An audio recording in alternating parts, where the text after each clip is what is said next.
사랑하는 성도 여러분, 오늘부터 우리는 20일간 예수님이 행하신 놀라운 기적의 현장으로 떠납니다. 그 첫 번째 장소는 바로 갈릴리 가나의 한 혼인 잔치집입니다. 상상해 보십시오. 마을 전체가 떠들썩합니다. 맛있는 음식 냄새가 진동하고 사람들의 웃음소리가 담장을 넘습니다. 예수님과 어머니 마리아, 그리고 제자들도 이 기쁜 잔치에 초대받았습니다. 그런데 잔치가 한창 무르익을 무렵 큰일이 생겼습니다. 손님들이 마실 포도주가 뚝 떨어진 것입니다. 유대인의 결혼식에서 포도주가 떨어진다는 것은 잔치를 망치는 것이오 주인에게는 씻을 수 없는 수치였습니다. 즐거웠던 분위기가 순식간에 찬물을 끼얹은 듯 싸늘해질 위기였습니다. 바로 그때 예수님의 어머니 마리아가 예수님께 조용히 말합니다. 저들에게 포도주가 없다. 그리고 하인들에게 당부합니다. 무슨 말씀을 하시든지 그대로 하라. 예수님은 하인들에게 저기 놓인 6개의 도랑아리에 물을 채우라고 하셨습니다. 하인들은 영문도 모른 채 그저 말씀대로 땀을 뻘뻘 흘리며 항아리 아귀까지 물을 가득 채웠습니다. 이제는 떠서 연회장에게 갖다 주라. 하인들이 그 물을 떠서 가져가는 순간 놀라운 일이 벌어졌습니다. 분명히 맹물이었는데 그것이 향기롭고 진한 최상급 포도주로 변한 것입니다. 사람들은 와, 보통은 처음에 좋은 것을 주고 나중에 나쁜 것을 주는데 이 집은 갈수록 더 좋은 포도주가 나오는구나 하며 감탄했습니다. 여러분, 이 기적은 단순히 물이 변한 사건이 아닙니다. 이것은 바로 우리 인생 이야기입니다. 예수님을 만나기 전 우리는 아무 맛도 없고 색깔도 없는 맹물 같은 존재였습니다. 어쩌면 기쁨이 떨어져 버린 잔칫집처럼 겉으로는 웃고 있어도 속은 근심으로 타들어가는 인생이었을지 모릅니다. 이제 끝났다. 더 이상 소망이 없다라고 생각할 때 예수님이 개입하셨습니다. 지금 여러분의 인생 항아리가 비어 있습니까? 기쁨의 포도주가 떨어졌습니까? 걱정하지 마십시오. 예수님을 여러분의 인생 잔치의 주인으로 모십시오. 그리고 마리아의 말처럼 무슨 말씀을 하시든지 그대로 순종해 보십시오. 내 생각에는 말이 안 되는 것 같아도 주님이 채우라 하시면 채우고 떠 주라 하시면 떠 주십시오. 그 순종의 순간에 기적이 일어납니다. 지루하고 밋밋했던 여러분의 인생이 세상 그 누구도 흉내낼 수 없는 맛과 향기를 지닌 극상품 인생으로 변화될 것입니다. 낮은 곳에 있던 물이 변화되어 왕의 식탁에 올라가는 포도주가 됩니다. 이것이 예수님이 주시는 축복입니다. 오늘 이 시간 내 마음의 빈 항아리를 주님 앞에 내어드립니다. 주님, 내 메마른 심령에 성령의 생수를 부어주소서. 나의 슬픔이 변하여 기쁨이 되게 하시고 나의 한숨이 변하여 찬송이 되게 하소서. 가나의 기적이 오늘 나의 안방에서 일어날지어다.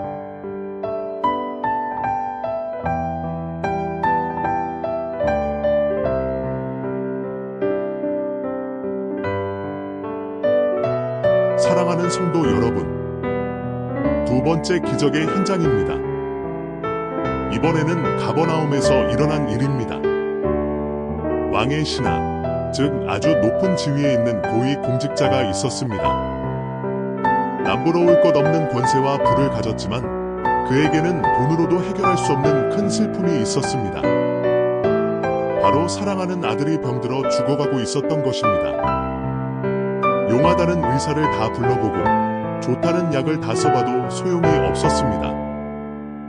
아들의 숨소리는 점점 거칠어지고 아버지의 가슴은 타들어갔습니다.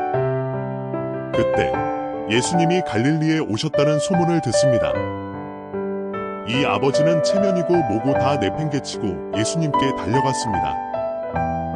그리고 주님 앞에 엎드려 애원합니다. 주여, 내 아이가 죽기 전에 내려와 주옵소서. 제발 우리 집에 같이 가셔서 내 아들을 좀 살려주십시오. 아버지는 예수님이 직접 가서 만져주셔야만 낫는다고 생각했습니다. 그런데 예수님은 그를 따라 나서지 않으십니다. 대신 아주 뜻밖의 말씀을 하십니다. 가라. 내 아들이 살아있다. 네. 같이 안 가시고 그냥 말로만. 보통 사람 같으면 다니 여기까지 왔는데 얼굴이라도 좀 비춰주셔야죠 하고 화를 냈을지도 모릅니다. 하지만 이 왕의 신하는 예수님의 그 말씀을 그대로 믿고 길을 떠났습니다. 눈에 보이는 증거 하나 없었지만 주님의 입에서 나온 말씀을 붙잡은 것입니다. 집으로 가는 길, 하인들이 달려와 기쁜 소식을 전합니다. 주인님, 아이가 살았습니다. 그게 언제쯤이냐 하고 물어보니 어제 7시쯤에 열이 떨어졌습니다. 확인해보니 바로 예수님께서 내 아들이 살았다라고 말씀하신 딱 그 시간이었습니다. 여러분, 이것이 말씀의 능력입니다. 예수님의 말씀은 시공간을 초월합니다. 서울에서 기도하면 뉴욕에 있는 자녀가 살아납니다. 병원 밖에서 기도하면 중환자실에 있는 가족이 깨어납니다. 주님이 말씀하시면 거리가 상관없습니다. 지금 혹시 자녀 때문에 혹은 멀리 떨어져 있는 가족의 건강 때문에 밤잠 설치고 계십니까? 내가 직접 가서 도와줄 수 없어 발만 동동 구르고 계십니까? 걱정하지 마십시오. 이 시간 주님의 말씀을 붙드십시오. 가라. 내 아들이 살았다. 내 딸이 나았다. 오늘 이 시간 여러분이 있는 그 자리에서 선포하는 기도가 지구 반대편 혹은 병원 침상에 있는 사랑하는 사람에게 즉시 전달될 것입니다. 눈에 보이지 않아도 믿고 가십시오. 이미 기적은 시작되었습니다.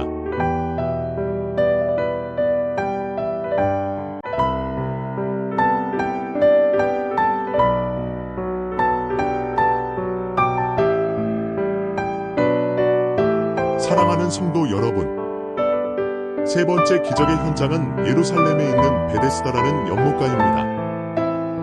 이곳에는 아주 이상한 전설이 하나 있었습니다. 가끔 천사가 내려와 물을 움직이는데 그때 가장 먼저 뛰어드는 사람은 무슨 병이든 낫는다더라 하는 소문이었습니다. 그래서 그곳은 늘 맹인, 다리 저는 사람, 중풍병자들로 북적였습니다. 다들 물이 움직이기만을 뚫어져라 쳐다보면서 옆 사람을 경쟁자로 여기며 살벌한 눈치 싸움을 하고 있었습니다. 그 중에 무려 38년 동안이나 거기 누워있던 한 사람이 있었습니다. 38년. 상상이 가십니까? 처음에는 나도 나을 수 있다는 희망을 품었을 겁니다. 하지만 1년이 지나고 10년이 지나고 30년이 지나면서 그의 마음은 다 타버린 재처럼 식어버렸을 겁니다. 나는 안 돼, 나를 도와줄 사람은 아무도 없어. 깊은 절망과 패배감이 그의 온몸을 휘감고 있었습니다. 그런 그에게 어느 날 예수님이 다가오셨습니다. 그리고 물으십니다. 네가 낫고자 하느냐? 여러분, 이게 무슨 뚱딴지 같은 질문입니까? 당연히 낫고 싶어서 거기 있는 거 아닙니까? 그런데 병자의 대답을 들어보십시오. 주여, 물이 움직일 때에 나를 못에 넣어주는 사람이 없어. 내가 가는 동안에 다른 사람이 먼저 내려가나이다. 그는 네, 낫고 싶습니다. 라고 대답하지 않았습니다. 사람이 없어서요. 다른 사람 때문에요. 라며 핑계와 원망만 늘어놓고 있었습니다. 그의 마음속 깊은 곳에는 이미 낫고자 하는 의지조차 사라져 버린 것입니다. 예수님은 바로 그 죽어버린 의지를 다시 깨우고 싶으셨던 겁니다. 일어나 내 자리를 들고 걸어가라. 예수님의 이 선포는 베데스다의 전설을 깨뜨리는 폭탄과도 같았습니다. 물이 동할 필요도 없었습니다. 그를 넣어줄 사람도 필요 없었습니다. 오직 예수님의 말씀 한마디면 충분했습니다. 38년간 굳어있던 그의 다리에 힘이 들어갔습니다. 그가 벌떡 일어났습니다. 자신을 올가매던 그 지긋지긋한 자리를 들고 걸어갔습니다. 사랑하는 여러분, 여러분을 묶고 있는 38년 된 문제는 무엇입니까? 너무 오래돼서 이제는 포기하고 그저 그 자리에 익숙해져 버리지는 않으셨습니까? 오늘 주님이 여러분에게 물으십니다. 내가 낫고자 하느냐? 핑계대지 마십시오. 사람 탓하지 마십시오. 네, 주님. 제가 낫기를 원합니다. 이 지긋지긋한 가난에서, 질병에서, 우울증에서 벗어나기를 원합니다. 여러분의 입술로 강력하게 소원하십시오. 그리고 주님의 음성을 들으십시오. 일어나라. 내 자리를 들고 걸어가라. 오늘이 바로 여러분의 오랜 고통이 끝나는 날입니다.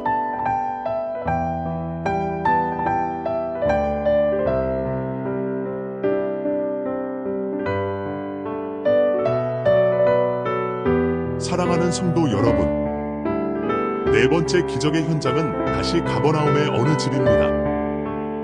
예수님이 계신다는 소문이 퍼지자 얼마나 많은 사람이 몰려들었는지 문 앞까지 꽉 차서 발 디딜 틈조차 없었습니다. 그런데 저 멀리서 끙끙대며 침상을 들고 오는 4명의 남자가 보입니다.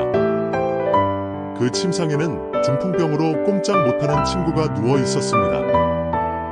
비켜주세요. 제 친구가 많이 아픕니다. 예수님 좀 만나게 해주세요. 아무리 소리쳐도 사람 벽은 꿈쩍도 하지 않았습니다. 보통 사람 같으면 야, 오늘은 틀렸다. 다음에 오자 하고 돌아갔을 겁니다. 하지만 이 친구들을 보십시오. 그들은 포기하지 않았습니다. 문으로 못 가면 지붕으로라도 가자. 그들은 환자를 업고 옥상으로 올라갔습니다. 그리고 남의 집 지붕을 뜯어내기 시작했습니다. 생각해 보십시오. 아래에서는 예수님이 말씀 전하고 계신데 천장에서 흙먼지가 떨어지고 구멍이 뻥 뚫리더니 갑자기 침상이 쑥 내려옵니다. 집주인은 기가 막혔을 것이고 사람들은 저 미친 사람들 좀 봐 하며 웅성거렸을 겁니다. 하지만 예수님의 반응은 달랐습니다. 성경은 이렇게 기록합니다. 예수께서 그들의 믿음을 보시고 병자 자신의 믿음이 아니었습니다. 땀 뻘뻘 흘리며 친구를 살려보겠다고 지붕까지 뚫은 별표 친구들의 믿음 별표를 보신 것입니다. 예수님은 그 믿음에 감동하셨습니다. 작은 자야, 안심하라. 내 죄 사함을 받았느니라. 일어나 내 침상을 가지고 집으로 가라. 그 순간 평생 누워만 있던 사람이 벌떡 일어나 걷기 시작했습니다. 할렐루야! 사랑하는 여러분, 혹시 여러분 중에 나는 기도의 힘도 다 떨어졌어.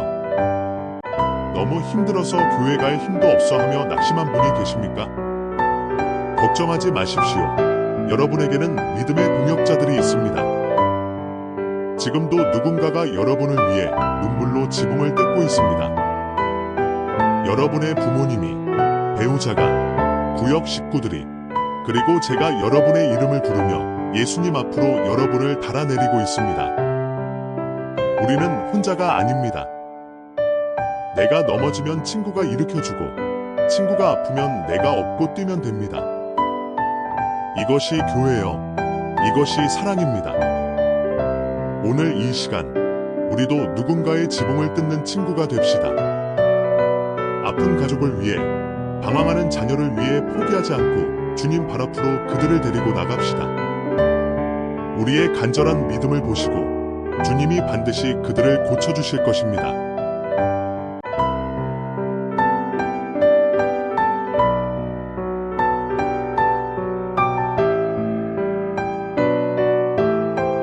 사랑하는 성도 여러분, 5번째 기적의 현장은 안식일의 회당입니다. 그곳에는 한쪽 손 마른 사람이 앉아 있었습니다. 손이 말랐다는 것은 손의 신경과 근육이 죽어서 흉하게 비틀어지고 오그라들었다는 뜻입니다. 이 사람은 아마 평생 그 손을 남들에게 보이지 않으려고 옷소매 깊숙이 감추고 살았을 것입니다. 사람들의 시선이 닿을 때마다 주머니에 손을 찔러 넣으며 마음까지 오그라든 채 살아온 인생이었습니다. 그런데 예수님께서 그를 주목하십니다. 그리고 모든 사람이 보는 한가운데로 그를 불러내십니다. 일어나 한가운데 서라. 얼마나 당황스러웠을까요? 숨기고 싶은 치부를 다 드러내라니요.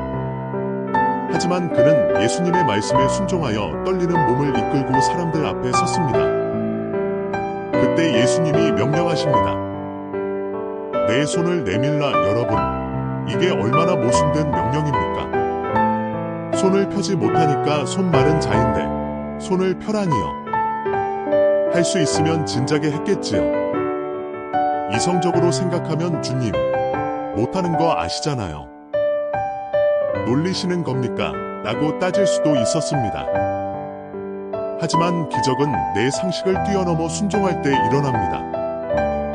그는 못한다는 생각을 버리고 주님이 말씀하시니 해보겠다는 믿음으로 힘을 주었습니다. 그 비틀어진 손을 억지로 뻗는 순간 죽었던 신경이 살아나고 말랐던 근육에 피가 돌기 시작했습니다. 오그라들었던 손가락이 펴졌습니다. 할렐루야! 그의 손만 펴진 것이 아닙니다. 세상이 무서워 꽁꽁 숨겨두었던 그의 마음도 그의 인생도 활짝 펴지게 된 것입니다. 사랑하는 여러분, 지금 여러분에게 마른 손은 무엇입니까? 실패의 상처 때문에 오그라든 자신감입니까? 용서하지 못해 딱딱하게 굳어버린 마음입니까? 아니면 텅 비어버린 통장이나 무너진 건강입니까? 우리는 자꾸 그것을 숨기려고만 합니다. 나는 안 돼. 이건 못 고쳐 하며 포기합니다. 하지만 오늘 주님이 말씀하십니다. 숨기지 말고 내게로 가져오라. 그리고 믿음으로 손을 내밀라. 안 된다고 생각하지 마십시오. 주님이 펴라고 하시면 펴지는 것입니다. 다시 시작할 수 없다고 생각했던 사업의 손을 펴십시오. 화해할 수 없다고 생각했던 관계의 손을 내미십시오. 기도할 수 없을 만큼 지친 기도의 손을 다시 하늘로 뻗으십시오. 오늘 주님의 생기가 여러분의 마른 뼈 같은 삶에 들어갑니다. 움츠러들었던 여러분의 어깨가 펴지고 구겨졌던 여러분의 인생이 다림질한 것처럼 쫙 펴지는 역사가 일어날 것입니다.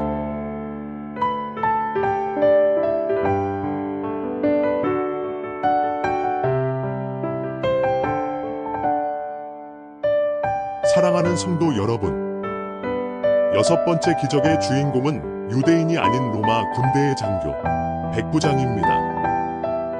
당시 백부장은 식민지 유대인들을 다스리는 막강한 권력자였습니다. 그런데 그에게는 중풍병으로 괴로워하는 하인이 하나 있었습니다. 보통 당시 로마인들에게 하인은 그저 말하는 도구에 불과했습니다.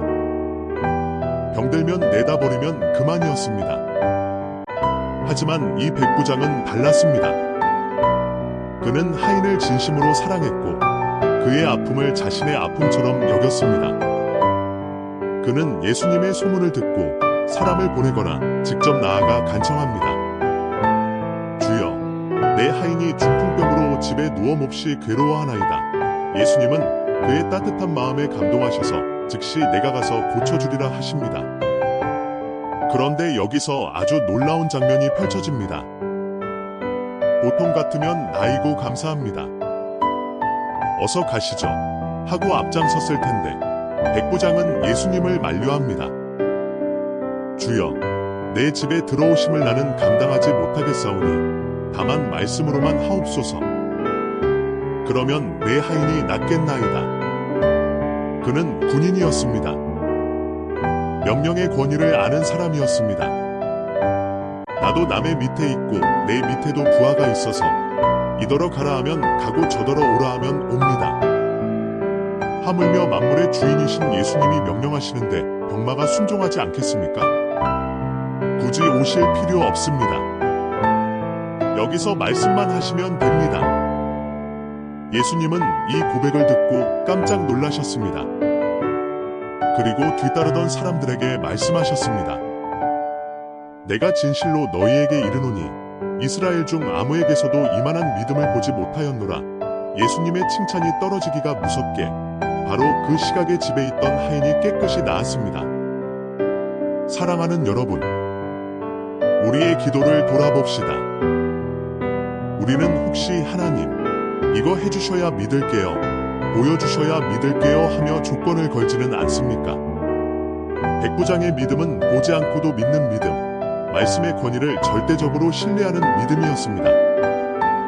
그리고 무엇보다 낮은 자를 긍휼히 여기는 사랑의 마음이 있었습니다.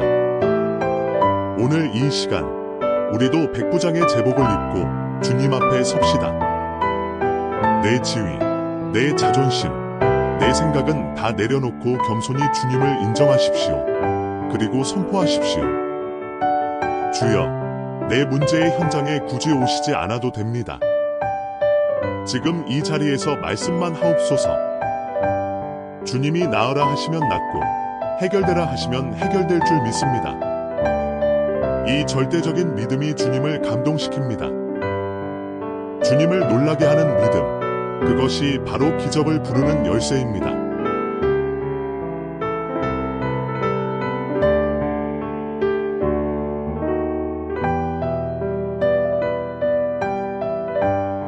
사랑하는 성도 여러분, 7번째 기적의 현장은 나인성이라는 작은 마을 어귀입니다.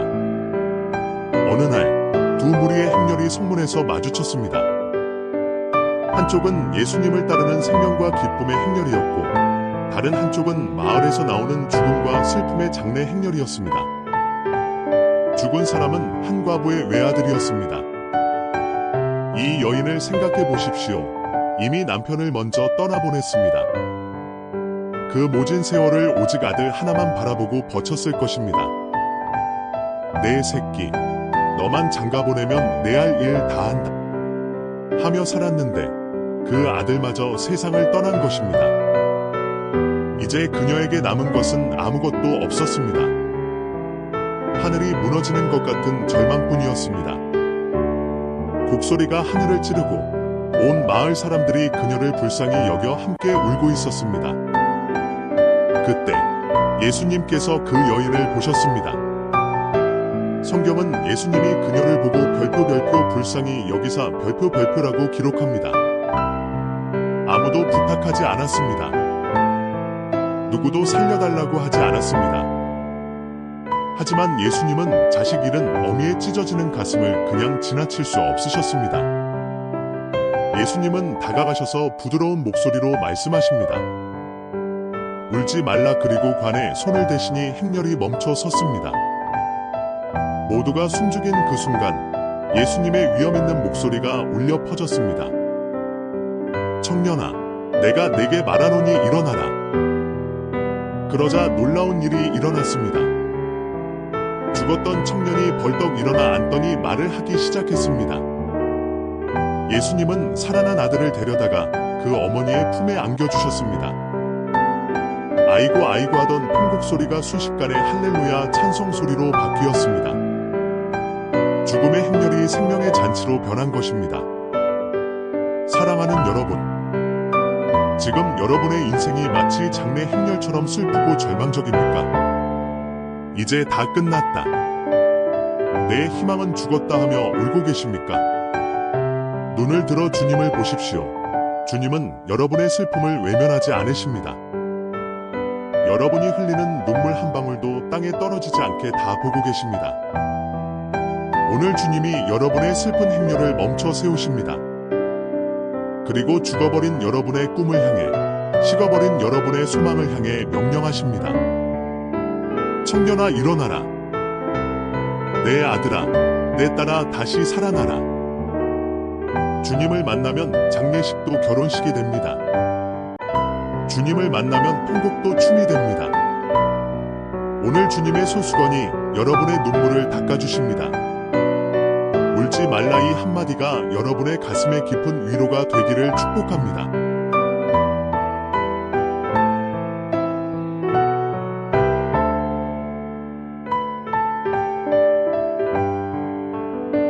사랑하는 성도 여러분, 8번째 기적의 현장은 칠흑 같은 밤, 갈릴리 바다 한가운데입니다.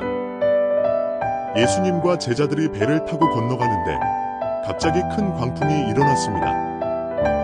갈릴리 바다는 지형 특성상 갑자기 돌풍이 불기로 유명한데 이날은 정말 심상치 않았습니다. 집채만 한 파도가 배를 덮치고 배 안에 물이 가득 차서 금방이라도 침몰할 상황이었습니다.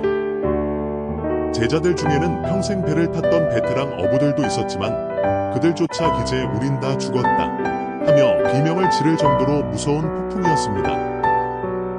그런데 여러분, 이 아수라장 속에서 예수님은 무엇을 하고 계셨을까요?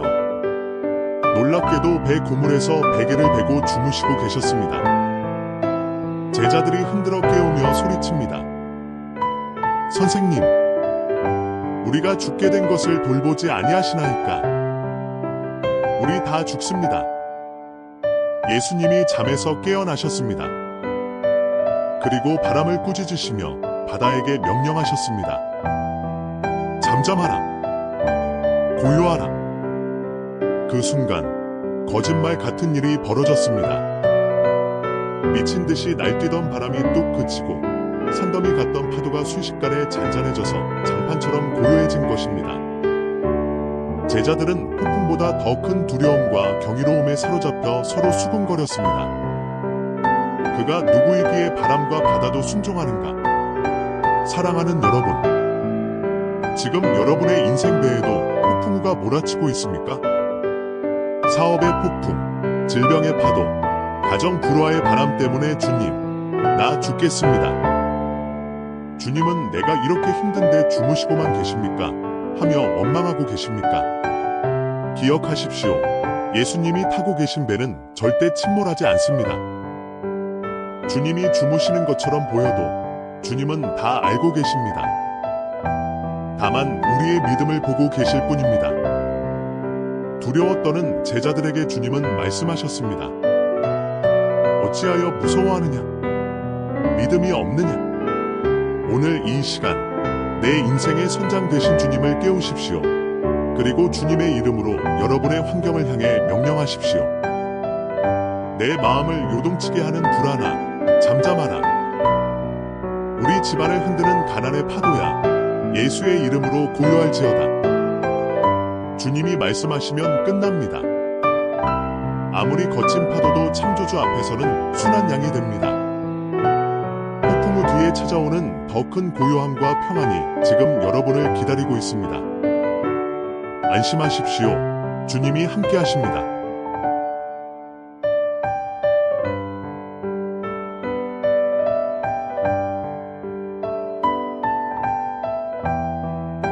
사랑하는 성도 여러분, 9번째 기적의 현장은 거라사 지방의 음산한 무덤가입니다. 그곳에는 사람이라기보다는 짐승에 가까운 한 남자가 살고 있었습니다. 그는 귀신이 들려 옷을 다 벗어 던지고 밤낮으로 괴성을 지르며 날카로운 돌로 자기 몸을 찢으며 자해하고 있었습니다. 사람들이 그를 쇠사슬과 고랑으로 묶어보았지만 그 안에 있는 악한 힘이 얼마나 센지 쇠사슬을 끊고 고랑을 부수어 버렸습니다. 아무도 그를 제어할 수 없었습니다. 그는 철저히 혼자였고 지옥 같은 고통 속에 살고 있었습니다. 그런데 예수님께서 제자들과 함께 풍랑을 뚫고 바로 이 사람을 찾아오셨습니다. 예수님을 보자마자 그 속에 있는 귀신들이 벌벌 떨며 소리칩니다. 지극히 높으신 하나님의 아들 예수여, 나와 무슨 상관이 있나이까? 예수님이 물으십니다. 내 이름이 무엇이냐? 내 이름은 군대니이다. 우리가 많음이니이다. 한 사람 안에 로마 군단처럼 수천 마리의 귀신이 들어가 그를 짓밟고 있었던 것입니다.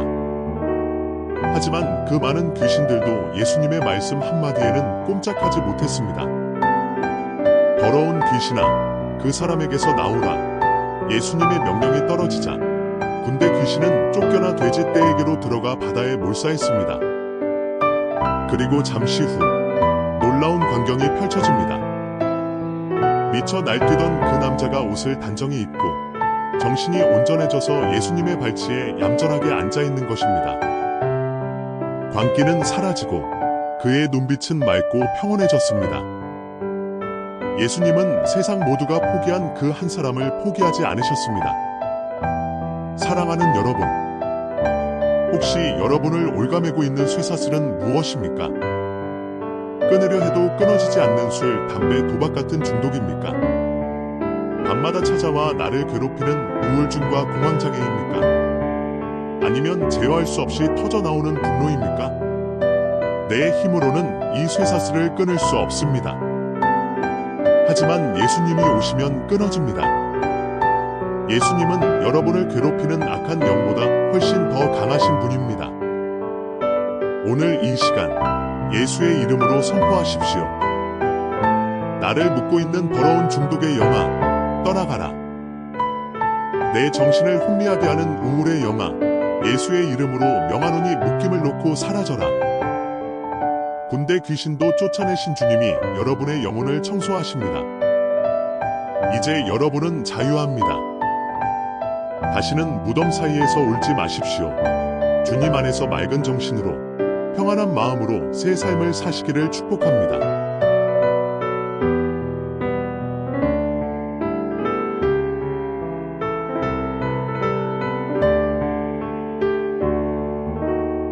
사랑하는 성도 여러분, 10번째 기적의 주인공은 이름 없는 한 여인입니다.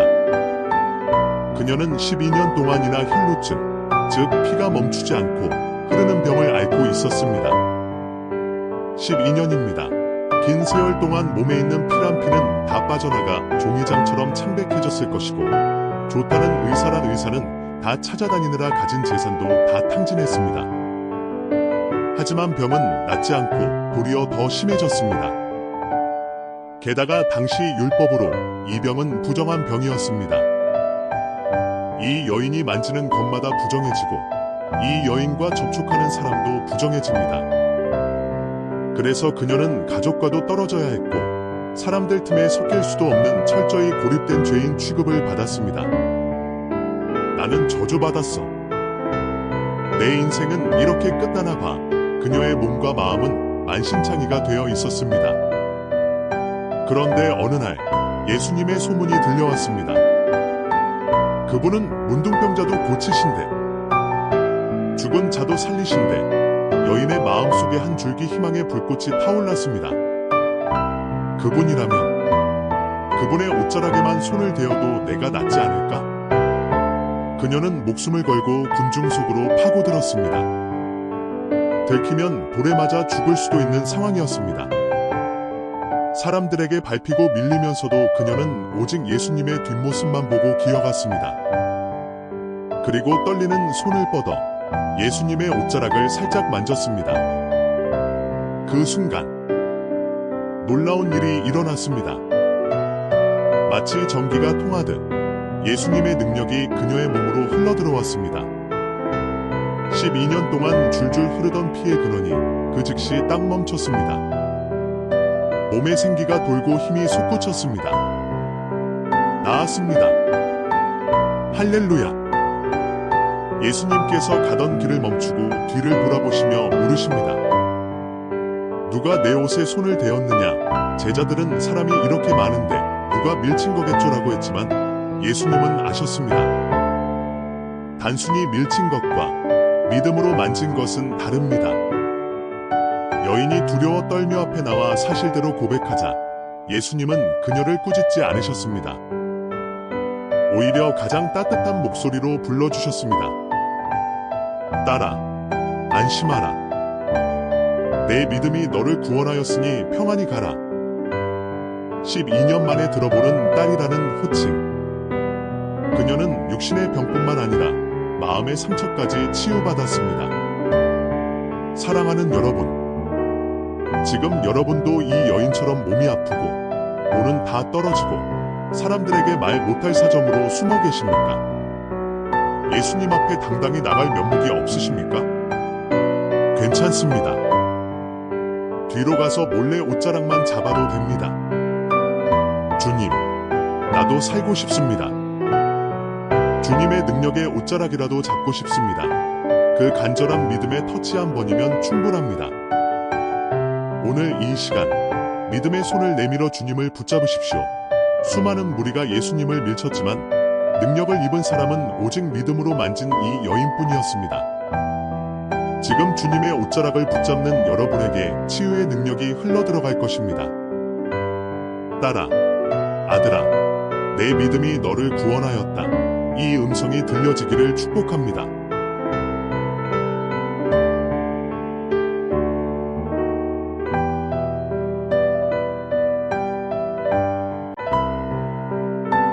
사랑하는 성도 여러분, 11번째 기적의 현장입니다. 이번 주인공은 회당장 야이로입니다. 그에게는 눈에 넣어도 안 아픈 12살 된 외동딸이 있었습니다. 그런데 이 딸이 병들어 다 죽게 되었습니다. 회당장은 체면을 다 버리고 예수님 발 아래 엎드려 빌었습니다. 내 어린 딸이 죽게 되었습니다. 오셔서 손을 얹어 살려주십시오. 예수님이 그와 함께 가시는데 도중에 아까 그 혈루증 여인을 만나 시간이 지체되었습니다. 야이로의 속이 얼마나 타들어갔겠습니까?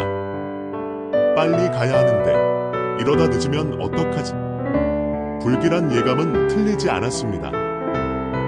집에서 사람이 와서 청천벽력 같은 소식을 전합니다. 따님이 방금 죽었습니다. 이제 선생님을 더 괴롭게 하지 마십시오. 다 끝났습니다. 이 무슨 날벼락입니까? 조금만 더 빨리 왔더라면 야이로의 다리가 풀리고 눈앞이 캄캄해졌을 것입니다.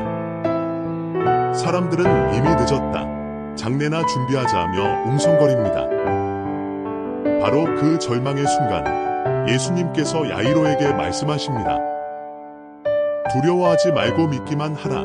예수님은 죽었다는 팩트를 들으시고도 전혀 당황하지 않으셨습니다. 사람들은 끝이라고 말하지만 예수님에게는 끝이 없습니다. 예수님은 통곡하는 사람들을 내보내시고 아이가 있는 방으로 들어가셨습니다. 그리고 차가워진 소녀의 손을 잡고 부드럽게 말씀하셨습니다. 달리다굼, 이는 소녀야. 내가 네게 말하노니 일어나라 는 뜻입니다. 그러자 죽었던 아이가 마치 잠에서 깨어난 듯 일어났습니다. 할렐루야! 죽음조차 예수님의 말씀 앞에서는 잠에 불과했습니다. 사랑하는 여러분, 혹시 지금 이미 늦었어? 다 끝났어 라는 절망적인 소리를 듣고 계십니까? 사업이 부도나서, 건강이 악화되어서, 관계가 깨져서 이제는 되돌릴 수 없다고 생각하십니까? 세상 사람들의 말에 귀 기울이지 마십시오. 그들은 상황만 보고 말하지만 우리 주님은 생명의 주인이십니다. 주님이 오늘 여러분에게 말씀하십니다. 두려워하지 말고 믿기만 하라. 상황이 더 나빠져도 두려워하지 마십시오. 내 뜻대로 안 되고 지체되어도 낙심하지 마십시오. 예수님이 아직 손을 놓지 않으셨다면 결코 끝난 것이 아닙니다. 오늘 주님이 여러분의 죽어버린 꿈, 식어버린 열정의 손을 잡고 외치십니다. 달리다굼, 일어나라. 이 음성을 듣고 다시 일어서는 기적의 주인공이 되시기를 축복합니다.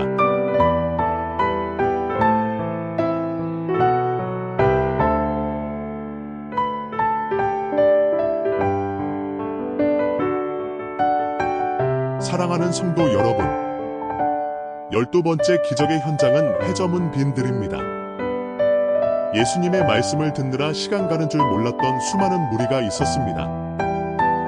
날은 어두워지고 사람들은 배가 고파 기진맥진했습니다. 제자들은 현실적인 계산을 했습니다. 여기 빈들입니다. 먹을 것도 없습니다. 이 많은 사람을 다 먹이려면 200데나리온, 수천만 원의 떡이 있어도 부족합니다. 그냥 돌려보내서 각자 사 먹게 하시죠. 하지만 예수님은 말씀하십니다. 갈 것 없다. 너희가 먹을 것을 주라. 제자들은 당황했습니다. 아니, 우리한테 아무것도 없는데요? 그때 안드레가 한 어린아이를 데려옵니다. 이 아이의 손에는 보리떡 5개와 물고기 2마리가 들려 있었습니다. 가난한 집 아이들이나 먹는 거칠고 딱딱한 떡, 그리고 말라 비틀어진 작은 생선이었습니다. 안드레조차도 이게 이 많은 사람에게 얼마나 되겠습니까? 하며 회의적이었습니다. 그런데 예수님은 그 작고 초라한 도시락을 귀하게 받으셨습니다. 그리고 하늘을 우러러 축사하셨습니다. 즉, 감사 기도를 드리신 것입니다. 아직 떡이 불어나지 않았습니다. 여전히 떡 5개, 물고기 2마리뿐입니다. 하지만 예수님은 이미 이루어진 줄 믿고 먼저 감사하셨습니다. 그리고 떡을 떼어 제자들에게 주시는데 떼면 또 생기고 떼어주면 또 생기는 기적이 일어났습니다. 제자들이 바구니를 들고 나르느라 땀범벅이 될 정도로 떡과 고기가 쏟아져 나왔습니다. 거기 모인 모든 사람이 배불리 먹고도 남은 조각을 거두니 12바구니에 가득 찼습니다. 할렐루야! 사랑하는 여러분, 우리는 늘 없다고 불평합니다. 돈도 없고 능력도 없고 백도 없어서 못해요. 하지만 기적은 없는 것을 한탄할 때 일어나는 게 아니라 별표 지금 내게 있는 작은 것 별표를 주님께 드릴 때 일어납니다. 여러분의 오병이어는 무엇입니까? 남들이 보기엔 너무 작고 초라해 보이는 재능입니까? 적은 물질입니까? 혹은 병든 몸입니까? 감추지 말고 그것을 주님 손에 올려드리십시오. 주님, 제가 가진 게 이것뿐입니다. 하지만 주님께 드립니다. 주님이 그것을 들어 축사하시는 순간 여러분의 작은 헌신은 기적의 씨앗이 됩니다. 내 손에 있으면 한 끼 식사로 끝나지만 주님 손에 들리면 5,000명을 먹이고도 남는 역사가 일어납니다. 계산하지 말고 드리십시오. 여러분의 빈들이 풍성한 잔치집으로 변할 것입니다.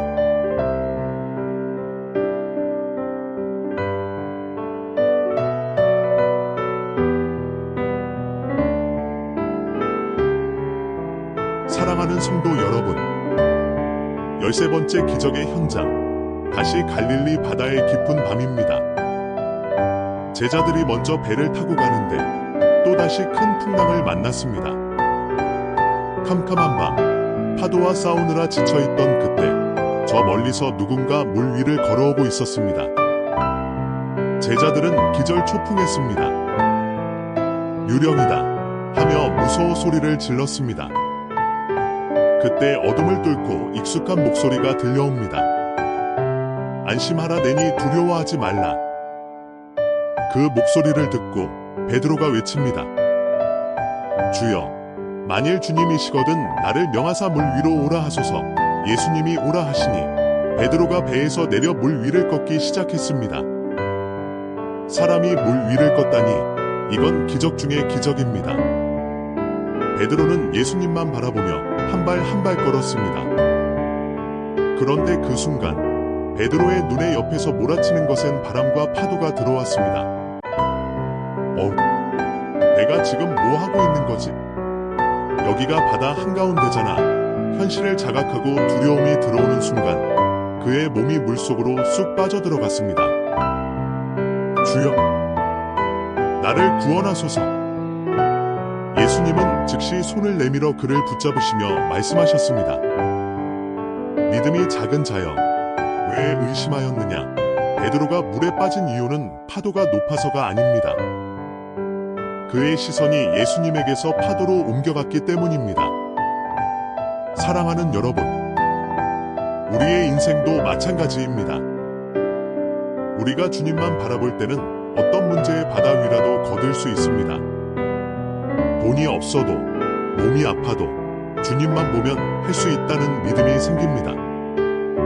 하지만 시선을 돌려 현실을 보는 순간 우리는 빠져들기 시작합니다. 통장 잔고가 이것밖에 없는데, 의사가 가망이 없다는데, 내 나이가 몇인데. 이런 현실의 바람을 보는 순간 두려움이 엄습하고 인생의 깊은 수렁으로 가라앉게 됩니다. 지금 인생의 파도에 빠져 허우적대고 계십니까? 주변 환경을 보지 마십시오. 사람들의 소리를 듣지 마십시오.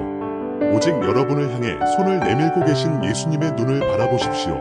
시선을 주님께 고정하는 것, 그것이 물 위를 걷는 비결입니다. 오늘 주님이 물에 빠진 여러분의 손을 꽉 잡아주십니다. 왜 의심하느냐? 나를 보라.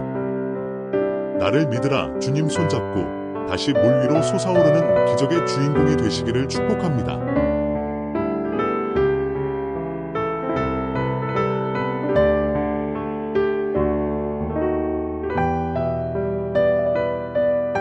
사랑하는 성도 여러분, 14번째 기적의 현장은 유대 땅이 아닌 이방 지역 두로와 시돈입니다. 그곳에 한 헬라 여인이 예수님을 찾아와 울부짖습니다. 주 다윗의 자손이여, 나를 불쌍히 여기소서. 내 딸이 흉악하게 귀신 들렸나이다. 귀신 들려 발작하는 딸을 보는 어미의 심정이 오죽했겠습니까? 지푸라기라도 잡는 심정으로 왔을 것입니다. 그런데 예수님의 반응이 너무나 차갑습니다. 처음에는 아예 대꾸도 안 하시고 무시하십니다. 제자들이 시끄러우니 보내라고 하자 그제야 한마디 하시는데 그 말씀이 비수처럼 날아와 꽂힙니다. 자녀의 떡을 취하여 개들에게 던짐이 마땅하지 아니하니라. 세상에, 사람 면전에서 계란이요. 당시 유대인들이 이방인을 개 취급했다지만 사랑의 예수님 입에서 이런 모욕적인 말이 나올 줄 누가 알았겠습니까? 보통 사람 같으면 다니 사람 차별하십니까? 더러워서 안 받습니다 하고 침을 뱉고 돌아갔을 것입니다. 하지만 이 어머니는 돌아가지 않았습니다. 그녀에게는 자존심보다 딸을 살리는 게 더 중요했습니다. 그녀는 예수님의 말씀에 엎드려 대답합니다. 주여, 올소이다마는 개들도 제 주인의 상에서 떨어지는 부스러기는 먹나이다. 맞습니다, 주님. 저는 자격 없는 이방인, 개 같은 존재입니다. 하지만 주님, 식탁 위에 온전한 떡은 자녀들에게 주시더라도 바닥에 떨어진 부스러기 정도는 저에게 주실 수 있지 않습니까? 주님의 능력은 너무나 커서 그 부스러기만 있어도 내 딸이 낫겠나이다. 이 얼마나 놀라운 믿음입니까? 예수님은 이 여인의 대답을 기다리셨던 것입니다. 예수님은 감탄하며 외치셨습니다. 여자여, 내 믿음이 크도다. 내 소원대로 되리라. 그 즉시 저 멀리 집에 있는 딸에게서 귀신이 떠나가고 아이가 온전해졌습니다. 사랑하는 여러분, 우리는 하나님 앞에서 너무 뻣뻣하지 않습니까? 내가 왕년에 교회 봉사를 얼마나 했는데 나한테 어떻게 이럴 수 있어 하며 자존심을 세우지는 않습니까? 은혜는 낮은 곳으로 임합니다.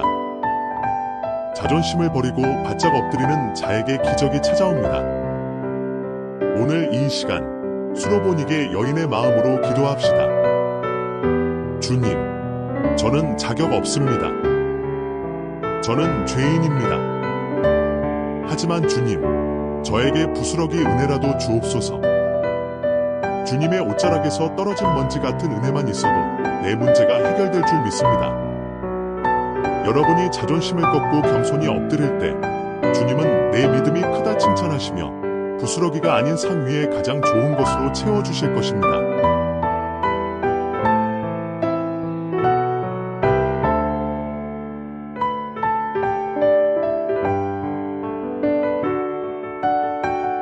사랑하는 성도 여러분, 15번째 기적의 현장은 데가볼리 지방입니다. 사람들이 귀먹고 말 더듬는 자를 예수님께 데려왔습니다. 생각해 보십시오. 듣지 못하니 세상 소리를 알 수 없고 말을 못하니 내 마음을 전할 길이 없습니다.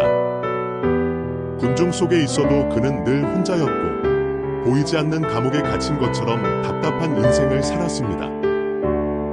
예수님은 그를 보시고 무리에게서 따로 데리고 나가십니다. 남들의 구경거리가 되지 않게 하려는 주님의 세심한 배려입니다.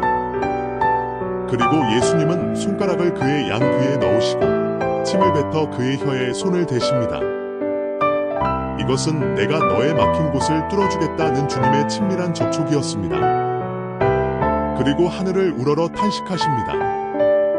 이 탄식은 한숨이 아닙니다. 죄와 질병으로 고통받는 인간을 향한 주님의 깊은 연민과 사랑의 신음소리였습니다. 주님은 그 간절한 사랑을 담아 그에게 명령하셨습니다. 에바다, 이는 아람어로 별표 절려라, 별표라는 뜻입니다. 그 말씀이 떨어지자마자 평생 닫혀있던 그의 귀가 뻥 뚫렸습니다. 굳어있던 혀가 풀렸습니다. 그가 말을 하기 시작했습니다. 어눌한 말이 아니라 아주 분명하고 또렷한 말이 터져 나왔습니다.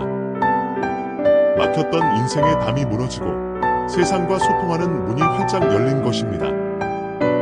사랑하는 여러분, 지금 여러분의 인생에 내바다가 필요한 곳은 어디입니까?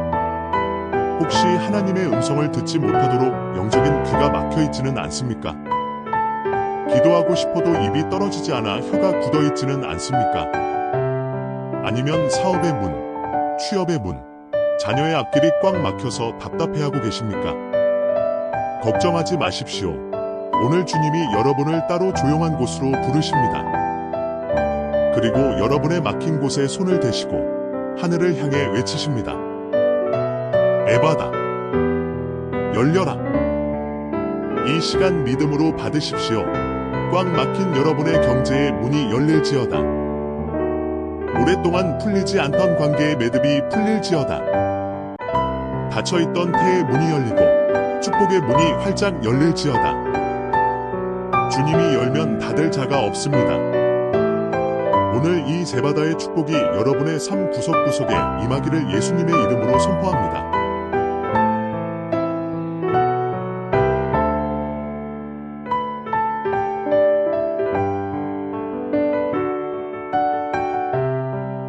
사랑하는 성도 여러분, 16번째 기적의 현장은 여리고입니다. 길가에 앉아 구걸하던 맹인 바디메오가 있었습니다. 그는 평생 어둠 속에 살았고 지나가는 사람들의 동전 잎에 의지해 연명하던 비참한 인생이었습니다. 어느 날 엄청난 인파가 몰려오는 소리가 들렸습니다. 무슨 일이요? 물으니 나사렛 예수가 지나가신다는 것입니다. 바디메오의 가슴이 뛰기 시작했습니다. 그분이시다. 내 눈을 뜨게 할 유일한 분. 그는 목이 터져라 소리치기 시작했습니다. 다윗의 자손 예수여, 나를 불쌍히 여기소서. 그러자 주변 사람들이 그를 꾸짖습니다. 조용히 해. 냄새나는 거지가 어디서 소리를 질러. 사람들은 그를 무시하고 짓밟았습니다. 보통 사람 같으면 위축되어 입을 다물었을 것입니다. 하지만 바디메오는 포기하지 않았습니다. 오히려 더 크게 악을 쓰며 소리 질렀습니다. 다윗의 자손이여, 나를 불쌍히 여기소서. 그 간절한 외침이 예수님의 발걸음을 멈춰 세웠습니다. 예수님이 그를 부르시자 여기서 바디메오가 아주 놀라운 행동을 합니다. 성경은 이렇게 기록합니다. 맹인이 겉옷을 내버리고 뛰어 일어나 예수께 나아오거니 당시 겉옷은 거지에게 전 재산이나 다름없습니다. 낮에는 옷이고 밤에는 이불입니다. 그것이 없으면 당장 얼어 죽을 수도 있습니다. 하지만 바디메오는 예수님이 부르시자 그 겉옷을 미련 없이 집어 던졌습니다. 나는 이제 눈을 뜰 거니까. 더 이상 거지로 살지 않을 거니까. 이딴 거지 옷은 필요 없다. 그는 믿음으로 이미 과거와 결별한 것입니다. 예수님이 물으십니다. 내게 무엇을 하여 주기를 원하느냐? 바디메오는 주저없이 대답합니다. 주여, 보기를 원하나이다. 예수님은 그의 믿음과 결단을 보시고 말씀하셨습니다. 가라, 내 믿음이 너를 구원하였느니라. 그 즉시 그의 눈이 떠지고 찬란한 빛이 쏟아져 들어왔습니다. 할렐루야! 사랑하는 성도 여러분, 여러분은 지금 무엇을 붙들고 계십니까? 혹시 주님 앞으로 나아가는데 방해가 되는 낡은 겉옷을 아직도 걸치고 있지는 않습니까? 내가 왕년에 어땠는데 하는 교만의 겉옷, 나는 피해자야 하는 상처의 겉옷, 끊지 못하는 죄악의 겉옷. 주님은 오늘 그것을 벗어 던지라고 하십니다. 과거의 낡은 옷을 던져버려야 주님이 주시는 새 옷을 입을 수 있습니다. 사람들이 조용히 하라고 막아도 신경 쓰지 마십시오. 환경이 여러분을 눌러도 더 크게 소리치십시오. 주여, 나를 불쌍히 여기소서. 내가 보기를 원하나이다. 내가 낫기를 원하나이다. 오늘 바디메오처럼 겉옷을 던져버리고 주님께 달려가는 자에게 영의 눈이 열리고 인생에 새로운 빛이 임하는 기적이 일어날 것입니다.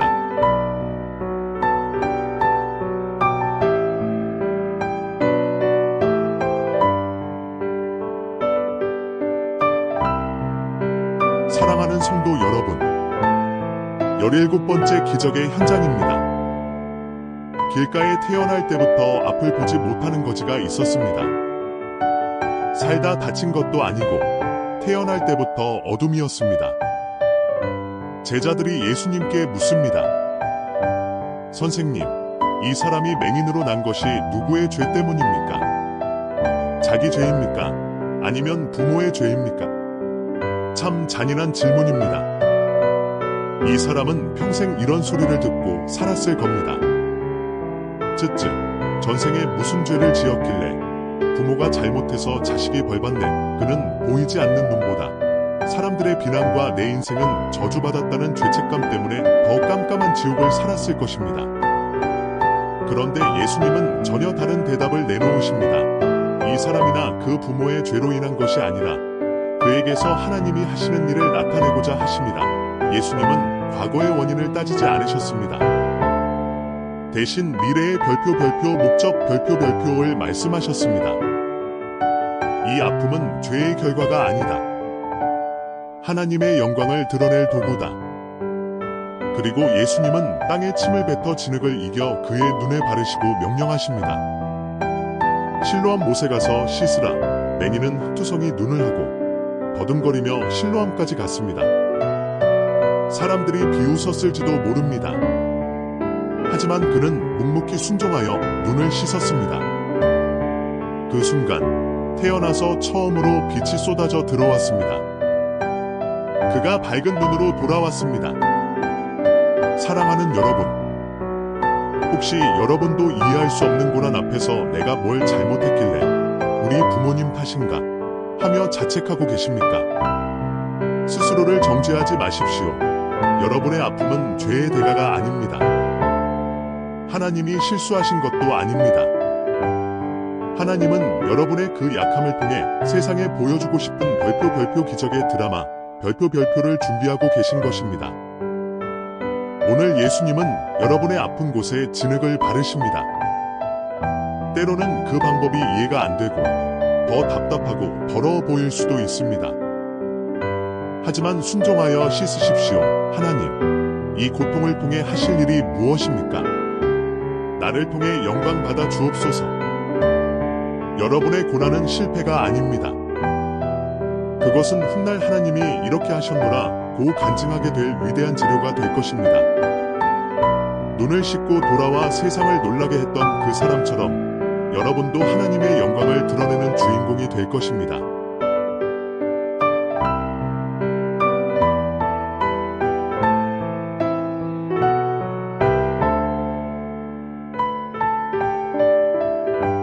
사랑하는 성도 여러분, 18번째 기적의 현장은 사마리아와 갈릴리 사이의 어느 마을입니다.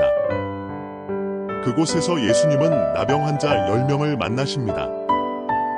나병, 즉 문둥병은 살이 썩어 문드러지고 감각이 없어지는 무서운 병입니다.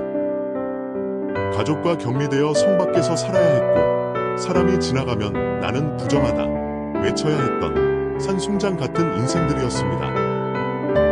그들이 멀리서 예수님을 보고 소리칩니다. 예수 선생님이여, 우리를 불쌍히 여기소서. 예수님은 그들을 보시고 말씀하십니다. 가서 제사장들에게 너희 몸을 보이라. 당시 나병이 나았는지 확인해주는 사람이 제사장이었으니 이 말씀은 너희는 이미 나았다는 뜻이나 다름없었습니다. 그들은 그 말씀을 믿고 길을 떠났습니다.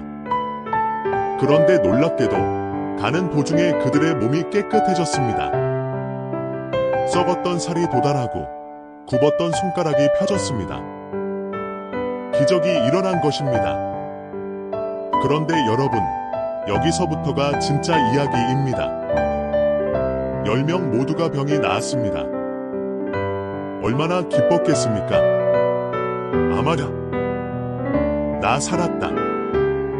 빨리 가족한테 가자. 빨리 맛있는 거 먹자 하며 신이 나서 달려갔을 것입니다. 그런데 그중 딱 한 사람, 사마리아 사람만이 발걸음을 돌렸습니다.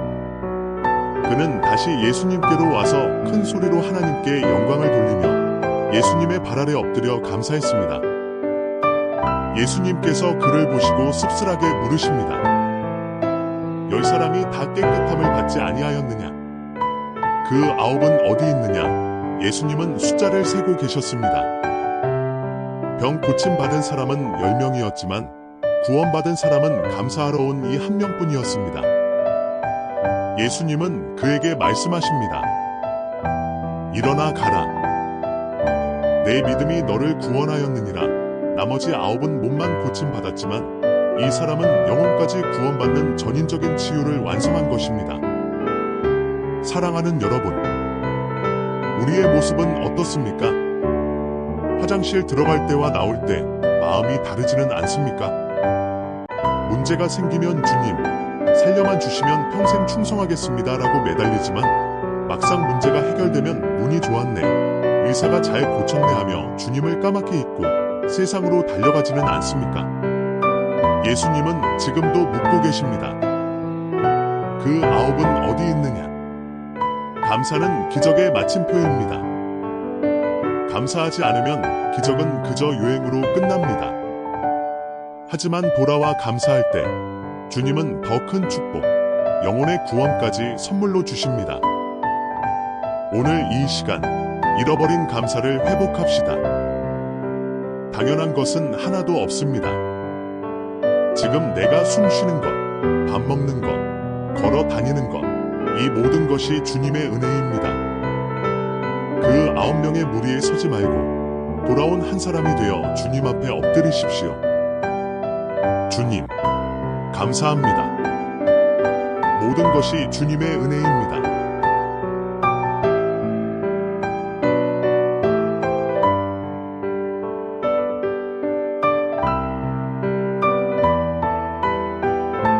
사랑하는 성도 여러분, 이제 우리는 죽음의 문턱 앞에 섭니다. 19번째 기적의 현장은 베다니, 나사로의 무덤 앞입니다. 나사로는 예수님이 참 아끼던 친구였습니다. 그러나 그는 병들어 죽었고 이미 장사 지낸 지 나흘이나 지났습니다. 유대인들은 사흘이 지나면 영혼이 완전히 떠나 부패가 시작된다고 믿었습니다. 즉, 나흘이라는 시간은 완전한 절망, 되돌릴 수 없는 끝을 의미합니다. 마르다는 울면서 예수님께 말합니다. 주님이 여기 계셨더라면 내 오라버니가 죽지 않았을 것입니다. 이것은 원망이자 깊은 후회였습니다. 하지만 예수님은 그 슬픔의 현장에서 놀라운 말씀을 선포하십니다. 나는 부활이요 생명이니 나를 믿는 자는 죽어도 살겠고 무릇 살아서 나를 믿는 자는 영원히 죽지 아니하리니 내가 이것을 믿느냐. 그리고 무덤으로 가셔서 명령하십니다. 돌을 옮겨 놓으라. 마르다가 기겁하며 말립니다. 주여, 죽은 지가 나흘이 되었습니다. 벌써 냄새가 납니다. 현실적으로는 말이 안 되는 일입니다. 썩은 시체를 봐서 뭐 하겠다는 겁니까? 하지만 예수님은 단호하십니다. 내 말이 내가 믿으면 하나님의 영광을 보리라 하지 아니하였느냐. 사람들이 끙끙대며 육중한 돌을 옮겼습니다. 컴컴한 불 안에서 역한 냄새가 풍겨나옵니다. 모두가 숨죽인 그 순간 예수님께서 하늘을 우러러보시고 큰 소리로 외치셨습니다. 나사로야, 나오라. 그 소리는 지옥의 문을 깨뜨리는 천둥 같은 소리였습니다. 그러자 기절초풍할 일이 벌어집니다. 수족을 배로 동인 채 죽었던 나사로가 비틀비틀 걸어 나오는 것입니다. 죽음이 생명의 주인 앞에서 도망친 것입니다. 예수님은 말씀하십니다. 풀어놓아 다니게 하라. 사랑하는 여러분, 여러분의 인생에 이미 죽어서 냄새나는 영역은 무엇입니까? 이건 안 돼요. 이건 너무 늦었어. 이미 썩어버렸어. 하며 돌문을 닫아버린 꿈, 관계, 혹은 식어버린 믿음이 있습니까? 주님은 오늘 그 무덤 문을 열라고 하십니다. 냄새난다고 피하지 마십시오. 안 된다고 단정 짓지 마십시오. 주님이 오늘 여러분의 무덤을 향해 이름을 부르십니다. 아무개야, 나오라. 실패의 무덤에서 나오라. 우울의 동굴에서 나오라. 가난의 무덤을 박차고 나오라. 부활이요 생명 되신 주님 앞에서는 너무 늦은 때란 없습니다. 죽은 지 나흘이 지났어도 주님이 부르시면 살아납니다. 오늘 이 시간, 사망 권세를 깨뜨리신 부활의 능력이 여러분의 삶에 임하여 죽었던 모든 것들이 다시 살아나는 역사가 있기를 선포합니다.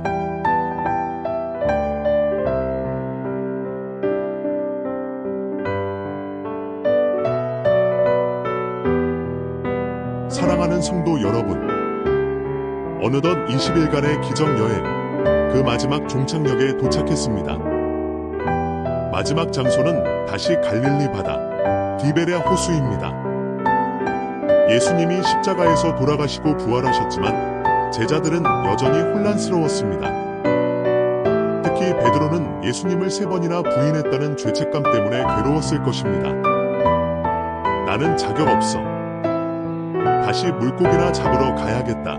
베드로와 제자들은 예전의 어부 생활로 돌아갔습니다. 하지만 그날 밤, 그들은 밤새도록 그물을 던졌지만 물고기 한 마리도 잡지 못했습니다. 몸은 지치고 마음은 공허하고 그물은 빈 털털이었습니다. 그들의 인생처럼 말이죠. 동이 트는 새벽, 안개 낀 바닷가에 누군가 서 계셨습니다. 얘들아, 고기가 좀 있느냐? 그물을 배 오른편에 던져보라. 믿져야 본전이라 생각하고 던졌는데 세상에, 물고기가 얼마나 많이 잡혔는지 그물을 들 수 없을 정도였습니다. 세어보니 무려 153마리, 그것도 아주 큰 물고기들이었습니다. 그제야 제자들은 깨달았습니다. 주님이시다. 베드로는 겉옷을 두른 채 바다로 뛰어들었습니다. 주님 보고 싶은 마음에 헤엄쳐서 나왔습니다. 무대에 올라와 보니 예수님은 젖은 제자들을 위해 벌써 별표 숯불 별표를 피워놓고 계셨습니다. 그 위에는 생선과 빵이 노릇노릇 구워지고 있었습니다. 여러분, 이 장면을 생각해 보십시오. 예수님은 배신하고 도망간 제자들을 꾸짖지 않으셨습니다. 너네 왜 나 버리고 갔어?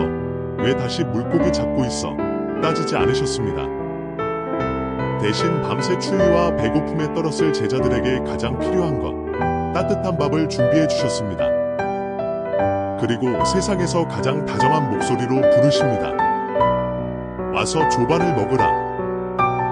Come and have breakfast. 제자들은 아무 말도 할 수 없었습니다. 목이 메어 밥이 넘어가지 않았을 것입니다. 그 따뜻한 밥 한 숟가락에 숯불의 온기에 얼어붙었던 그들의 죄책감과 실패감이 다 녹아내렸습니다. 식사가 끝난 후 예수님은 베드로에게 물으십니다. 요한의 아들 시몬아, 내가 나를 사랑하느냐? 3번 부인했던 베드로에게 3번 사랑을 고백할 기회를 주시며 그의 상처를 치유해 주신 것입니다. 그리고 다시 사명을 주십니다. 내 양을 먹이라. 사랑하는 여러분, 우리의 20일 여정을 마치는 오늘, 여러분의 그물은 어떻습니까? 혹시 밤새 수고했지만 빈 그물만 들고 허탈해하고 계십니까? 실수하고 넘어지고 주님 볼 면목이 없어서 숨고 싶으십니까? 괜찮습니다. 주님이 지금 이 시간 여러분을 위해 따뜻한 밥상을 차려놓고 기다리십니다. 능력의 주님이시지만 오늘은 사랑의 주님으로 여러분을 부르십니다. 힘들었지? 배고프지? 와서 밥 좀 먹어라. 나는 너를 여전히 사랑한다. 이 주님의 사랑이 가장 큰 기적입니다. 물이 포도주로 변하는 것보다, 죽은 자가 살아나는 것보다 죄인인 나를 끝까지 포기하지 않고 찾아와 먹이시는 그 사랑이 진짜 기적입니다. 이제 우리는 세상으로 나아갑니다. 빈 배라도 괜찮습니다. 주님이 채우시면 만선이 됩니다. 실패했어도 괜찮습니다. 주님이 다시 일으키시면 사명자가 됩니다. 지난 20일간 만났던 기적의 예수님, 사랑의 예수님 손을 꼭 잡고 여러분의 삶의 현장에서 날마다 기적을 써내려가는 주인공이 되시기를 주님의 이름으로 축복합니다. 승리하십시오. 사랑합니다.